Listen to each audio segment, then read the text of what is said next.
নমস্কার বন্ধুরা, cooking studio with পিঙ্কিতে আপনাদের সকলকে স্বাগত। আজকে আমি বানাবো সেরা স্বাদের একটি ব্রেড দিয়ে সকালের রেসিপি। তাহলে চলুন রেসিপিটা দেখে নেওয়া যাক। আজকের এই রেসিপিটা বানানোর জন্য আমি প্যানের মধ্যে নিয়ে নিয়েছি 2 টেবিল চামচ সাদা তেল। তেলটা গরম হয়ে গেলে এর মধ্যে দিয়ে দিচ্ছি মিহি করে কুচোনো পেঁয়াজ। বড় সাইজের একটা পেঁয়াজকে আমি মিহি করে কুচিয়ে নিয়েছি। এবারে পেঁয়াজটাকে একটু ফ্রাই করে নেব, যতক্ষণ না কালার চেঞ্জ হচ্ছে ততক্ষণ পর্যন্ত। একটু কালার চেঞ্জ হয়ে গেলে দিয়ে দিলাম আদা আর রসুন বাটা, দুটো মিলিয়ে দিলাম হাফ টিস্পুন। এর পরিবর্তে আদা কুচি ও রসুন কুচিও দেওয়া যেতে পারে। এবারে খুব ভালো করে আমি এটাকে ফ্রাই করে নিচ্ছি। যতক্ষণ না আদা রসুনের কাঁচা গন্ধ যাবে ততক্ষণ পর্যন্ত এটাকে ফ্রাই করতে হবে। এবারে কিছু গুঁড়ো মশলা দেব, যার মধ্যে রয়েছে লবণ, দিয়ে দেব হলুদ, দিয়ে দেব রোস্টেড ধনে জিরে গুঁড়ো 1/4 টিস্পুন, দিয়ে দেবো ঝাল লাল লঙ্কার গুঁড়ো। এটা চাইলে আপনারা স্কিপ করতেও পারেন, এর পরিবর্তে আপনারা কাঁচা লঙ্কাও দিতে পারেন মিহি করে কুচিয়ে।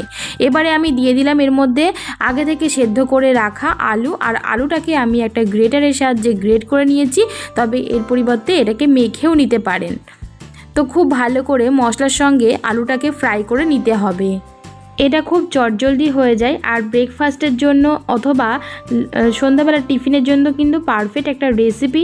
আর আপনারা চটজলদি দেখে এটা ট্রাইও করতে পারেন যদি সময় হাতে কম থাকে তাহলে। দিয়ে দিলাম এর মধ্যে আমি 1 টেবিল স্পুন আমচুর পাউডার। এর পরিবর্তে চাট মশলাও দেওয়া যেতে পারে, তবে আমচুর পাউডার চাট মশলা যদি না থাকে তাহলে এটাকে স্কিপ করতেও পারেন, তবে এটা দিলে খুব টেস্টি হয়। খুব ভালো করে মিশিয়ে নিতে হবে।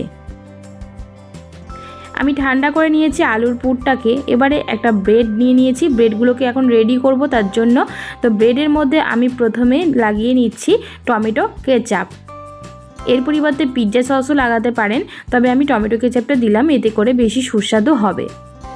এবারে একটা স্লাইস চিজ আমি এর মধ্যে দিয়ে দেব, তবে এর পরিবর্তে যে কিউব চিজ হয় সেটাকেও গ্রেট করে দিতে পারেন।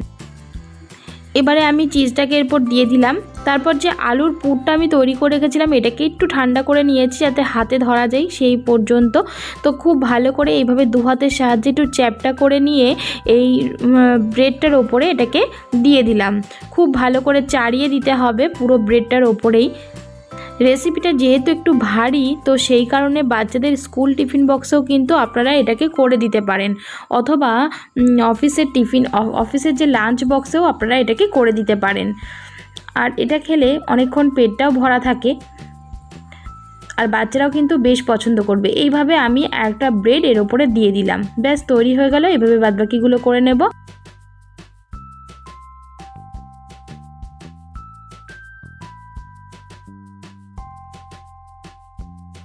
সবগুলো ব্রেড আমি রেডি করে নিয়েছি। এবার প্যানের মধ্যে দিয়ে দিলাম বাটার দিয়ে ভালো করে এইভাবে স্প্রেড করে দিচ্ছি।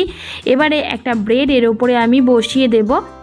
বাটার দিয়ে আমি ভাজছি, চাইলে এর পরিবর্তে ঘি দিয়েও ভাজতে পারেন, অথবা সাদা তেল দিয়েও বা অলিভ অয়েল দিয়েও ভাজতে পারেন, তবে বাটার দিলে খুব সুন্দর একটা টেস্টি হয়।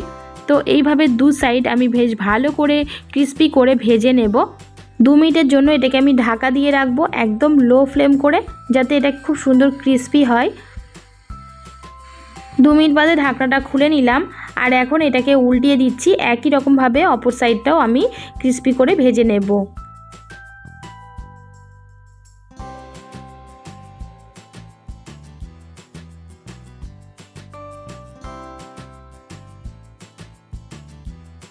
আমাদের পটেটো ব্রেড স্যান্ডউইচ একদম রেডি হয়ে গেছে। এবারে আমি এগুলোকে গরম গরম পরিবেশন করব।